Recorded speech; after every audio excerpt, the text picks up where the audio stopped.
लोगों के बारे में सोचना ही छोड़ दो, चाहे वह अपने करीबी ही क्यों ना हो। खुद पर ध्यान दो, खुद के ऊपर काम करो, खुद को कैसे बदलना है, इस विषय पर हम आज एक आपको कहानी सुनाएंगे। तो चलिए शुरुआत करते हैं। बहुत समय पहले की बात है। एक बहुत ही बुद्धिमान सन्यासी एक जंगल के पास अपनी कुटिया बनाकर रहा करता था। जो भी उनके पास अपनी समस्या लेकर आता, वह बहुत ही बुद्धिमानी से उसकी समस्या का समाधान निकाल देते। एक दिन वह वहीं पास के ही एक गांव में भिक्षाटन के लिए गए। जब वो भिक्षा मांगकर वापस लौट रहे थे, तो रास्ते में उन्हें एक युवा व्यक्ति ने रोक लिया और कहा, मैंने सुना है कि आप किसी भी समस्या को बड़ी बुद्धिमानी से सुलझा देते हैं। हालांकि मुझे तो ज्यादा विश्वास नहीं कि आप मेरी इस जटिल समस्या को सुलझा पाएंगे, लेकिन मैंने लोगों से आपकी बुद्धिमानी के बहुत से किस्से सुन रखे हैं। इसलिए मैं आपसे एक बात जानना चाहता हूं कि हमें किसी भी काम में असफलता की घबराहट क्यों होती है, और हम अपने किसी भी लक्ष्य को असफलता के घबराहट के बिना कैसे प्राप्त कर सकते हैं। युवा व्यक्ति का यह प्रश्न सुन बौद्ध सन्यासी मुस्कुराए और बोले, मैं तुम्हारे इस प्रश्न का उत्तर जरूर दूंगा, और उसके बाद से तुम्हारी सारी घबराहट भी खत्म हो जाएगी। लेकिन उससे पहले तुम्हें मेरे साथ मेरी कुटिया तक चलना होगा।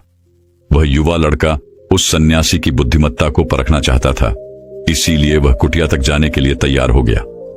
इसके बाद वह बौद्ध सन्यासी उस लड़के को अपने जंगल के पास बनी कुटिया में लेकर आए, लेकिन तब तक शाम हो चुकी थी, इसीलिए वह भोजन करके सो गए।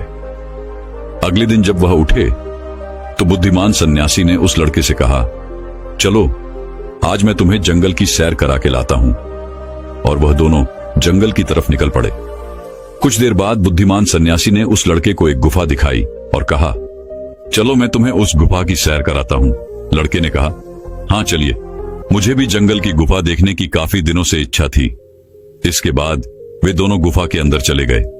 गुफा के अंदर काफी अंधेरा था, लेकिन थोड़ी देर बाद बौद्ध सन्यासी चुपके से गुफा से बाहर निकल आए और उस गुफा के द्वार को बाहर से बंद कर दिया। उस लड़के ने गुफा के भीतर से बहुत आवाज दी कि मुनिवर कहाँ हैं आप, कहाँ चले गए, मुझे जवाब क्यों नहीं दे रहे। लेकिन बहुत देर तक कोई जवाब न मिलने के बाद वह घबरा गया और घबराकर गुफा के द्वार की तरफ भागा। जैसे ही वह गुफा की प्रवेश द्वार पर पहुंचा, वह हैरान रह गया। यह क्या, यहां तो किसी ने गुफा के द्वार को बाहर से बंद कर दिया है। अब मैं बाहर कैसे निकलूंगा। अब वह अकेले अकेले उस अंधेरी गुफा में काफी भयभीत और परेशान हो गया। वह सोचने लगा कि कहीं उस सन्यासी ने उसे मारने की योजना तो नहीं बनाई थी। अब वह गुफा में इधर उधर घूमकर बाहर निकलने का रास्ता ढूंढने लगा। वह गुफा में काफी देर तक इधर उधर भटकता रहा, लेकिन उसे बाहर निकलने का कोई रास्ता नहीं मिला।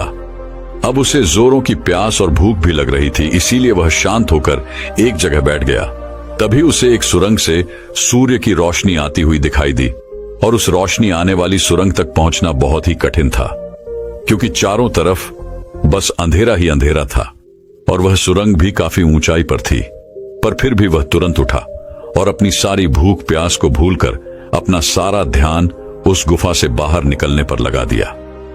काफी मेहनत और प्रयास करने के बाद वह उस सूर्य की रोशनी आने वाली सुरंग तक पहुंच गया, और कुछ दूर तक उस सुरंग